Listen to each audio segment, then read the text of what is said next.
मेरे कई सारे सब्सक्राइबर्स ने मुझसे पूछा था कि सर आपने बता तो दिया कि अकाउंट कैसे ओपन करते हैं, इंटरनेट बैंकिंग कैसे खोलते हैं और भी बहुत कुछ, बट जनधन अकाउंट जो हमें बंद कराना है उसके जगह पे हमें सेविंग अकाउंट ओपन कराना है।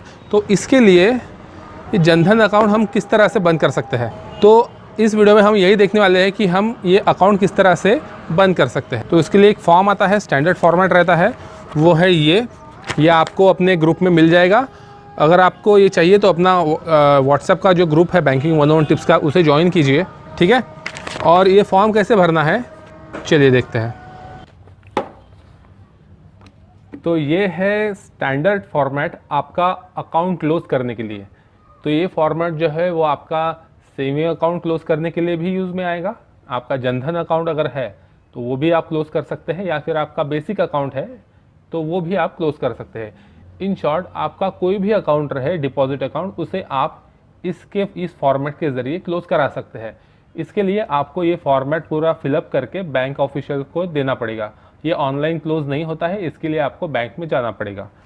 तो अभी हम देखते हैं फॉर्म कैसे भरना है। तो यहाँ पे देखिए क्या लिखा है, standard format for account closure. From, यहाँ पे आपका नाम आएगा, जिसका अकाउंट होल्डर है जो है उसका नाम यहाँ पे आएगा। तो यहाँ पे जैसे मैंने मेरा नाम लिख दिया, पूरा नाम आपको लिखना है। उसके बाद एड्रेस आ जाएगा आपका पूरा यहाँ पे, और आपका मोबाइल नंबर। यहाँ पे मैंने अपना मोबाइल नंबर लिख दिया। तो यहाँ पे देखिए लिखा है to the branch manager, State Bank of India, name of branch, यहाँ पे आपका ब्रांच का नाम आएगा, और यहाँ पे ब्रांच का कोड आ गया। तो यहाँ पे हम लिखेंगे 210 अगर ब्रांच का कोड है तो। अब ये यहाँ पे देखिए क्या लिखा है, dear sir madam, request for closure of my और our saving bank account number आपको यहाँ पे लिखना है। तो जैसे हमने लिख दिया यहाँ पे अकाउंट नंबर, ठीक है। तो ये सेविंग अकाउंट का नंबर लिख दिया। उसके बाद फर्स्ट पॉइंट लिखिए, आई और we account holder hold above account with your branch. तो यहाँ पे आपको ब्रांच का नाम लिखना है, नागपुर में, और उसके बाद ब्रांच कोड आपको डालना है यहाँ पे 201, सेम जो आपने ऊपर डाला था। Second, I we request you to close the caption account and pay the balance through. अभी आपको यहाँ पे ऑप्शन देना है कि आपको जो रिमेनिंग बैलेंस है उसमें वो किस तरह से चाहिए। अगर आपको कैश में चाहिए तो आप यहाँ पे कैश लिख सकते हैं, ठीक है। या फिर अगर आपको ट्रांसफ़र करना है, आपका अगर कोई दूसरा और सेविंग अकाउंट है उसमें अगर आपको ट्रांसफ़र करना है वो जो बैलेंस है, जो अकाउंट क्लोज कर रहे हैं उसमें का बैलेंस, तो यहाँ पे आप ट्रांसफ़र लिखेंगे। या फिर अगर आपको बैंकर्स चेक चाहिए तो बैंकर्स चेक भी आपको मिल जाता है अगर आप अकाउंट क्लोज करना चाहते हैं तो अगर आपको बैंकर्स चेक चाहिए तो आप यहाँ पे लिखेंगे BC। और ये जो बैंकर्स चेक है आप किसी भी अकाउंट में, मतलब आपका जो दूसरे बैंक में भी अगर अकाउंट है तो ये उस बैंक में आपके अकाउंट में आ जाएगा। थर्ड पॉइंट देखिए यहाँ पे क्या लिखा है, I surrender leaves of unused cheque book और cheque leaves bearing serial number from to. मतलब आपने अगर चेक बुक लिया है और वो अगर आपके पास है तो वो उसे आपको सरेंडर करना पड़ेगा।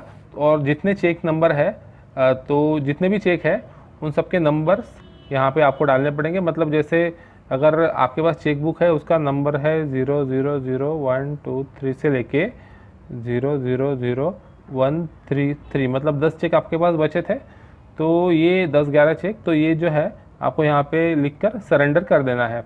अगर आपके पास नहीं है चेक तो आप इसे स्ट्राइक आउट कर सकते हैं, इसे भरने की ज़रूरत नहीं।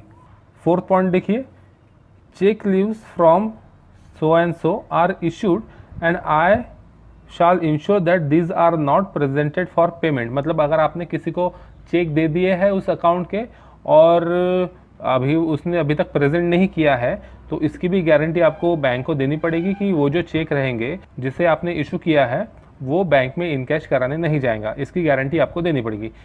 इन case of presentation I undertake to pay the bank out of pocket expenses, bank charges etcetera if any. मतलब अगर वो चेक प्रेजेंट कर देता है और आपको वहाँ पे पता चलता है कि आपका अकाउंट क्लोज हो चुका है, उसके बाद उसने चेक प्रेजेंट किए, तो आपको चार्जेस देने पड़ेंगे बैंक को।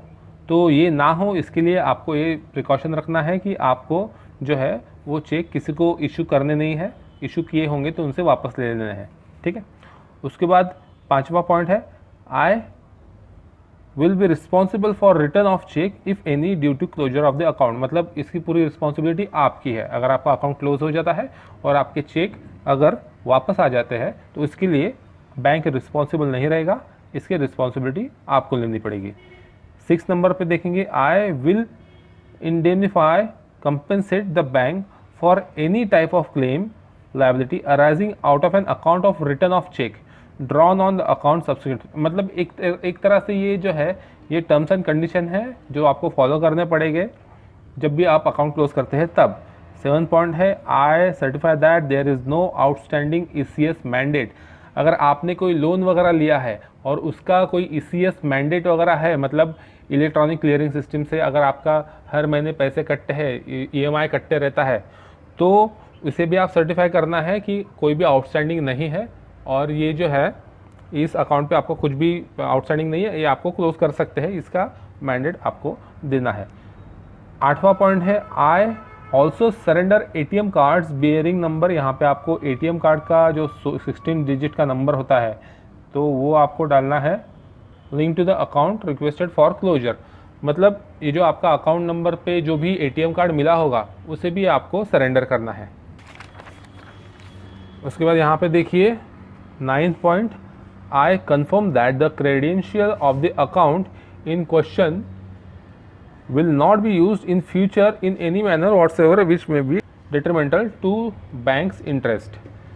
10th point है, I accept the amount, जितना भी अकाउंट में आपके जो बैलेंस होगा, जितने भी जो भी चार्जेस वगैरह लगने के बाद कटने के बाद जो भी बैलेंस होगा, जैसे बचे हैं आपके अकाउंट में 10,000 रुपये बचे हैं, यहाँ पे लिखकर आप भी लिख सकते हैं या फिर जो एम्प्लॉय है वो भी लिखेंगे, वो भी लिख देंगे, तो उसका टेंशन नहीं लेना है आपको। Full and final settlement on account of the closure of the account in question, please update the enclose passbook and return. इसके साथ आपको आपका पासबुक लगा के देना है जो आपको एंट्री करके वापस मिलेगा, ठीक है। तो एक बात का आप ध्यान रखिए कि आप पासबुक ज़रूर एंट्री करवा लें ताकि आपको जो आपके जितने भी ट्रांजेक्शन है वो क्लियर कट आप देख सकें, ठीक है। उसके बाद 11th नंबर है, आई accept full responsibility for the transaction made in the account and shall not hold the bank in any way liable responsible for any act done in violation of statutory permitted transactions by me during operation of the account। मतलब इसका पूरा responsibility आपके account का आपका खुद का है, bank किसी भी तरह से लायबल नहीं है। सबसे आखिरी यहाँ पे लिखना है योर फेथफुल में, आपको यहाँ पे साइन करना है, तो यहाँ पे साइन कर दिया और यहाँ पे नाम आ जाएगा आपका पूरा, तो यहाँ पे आपको नाम लिखना है, ठीक है, पूरा नाम आपको लिखना है और यहाँ पे आपको डेट डालना है, जिस डेट को आप ये फॉर्म भर रहे हैं वो डेट आपको यहाँ पे डालना है। Note, passbook to be updated and return to the customer. जैसे कि मैंने पहले भी कहा, आपका जो पासबुक है उसे अपडेट करा लेना है, एंट्रीज करा लेना है और आपने खुद लेकर जाना है। ये आपका पासबुक जो है वो बैंक में सबमिट नहीं करना होता है, आपका पासबुक आपकी प्रॉपर्टी है, ठीक है। तो बहुत सारे लोग क्या करते हैं कि बैंक में सबमिट कर देते हैं पासबुक और फिर उनको वैसे तो ज़रूरत भी नहीं पड़ती बाद में, मगर कभी अगर ज़रूरत पड़ गई तो आप क्या करोगे, तो आपको पूरी एंट्री करवा लेना है और उसके बाद आपको पासबुक लेकर जाना है। तो ये स्टैंडर्ड प्रोसीजर है जिसे आपको फॉलो करना होता है, बैंक ऑफिशियल भी फॉलो करते हैं। तो बस ये फॉर्म भर के आपको देना होता है और इसके साथ आपको आपके पासबुक का ज़ेरॉक्स लगाना होता है, ठीक है। और पासबुक का ज़ेरॉक्स लगा के ये पूरा प्रोसेस करने के बाद पासबुक पे एंट्री करके आपको लेके जाना है। तो ये फॉर्मेट जो है आपको ब्रांच से मिल जाएगा, आपकी जो भी SBI की ब्रांच है वहाँ से। अगर आपके पास नहीं है, ब्रांच में नहीं है, तो आप मुझसे भी ले सकते हैं PDF फाइल में। अगर आपको ये वीडियो पसंद आया है तो इसे लाइक कीजिए, अपने दोस्तों के साथ शेयर कीजिए और इस चैनल को सब्सक्राइब भी कीजिए। तो अब हम मिलेंगे नेक्स्ट वीडियो में, तब तक के लिए बाय।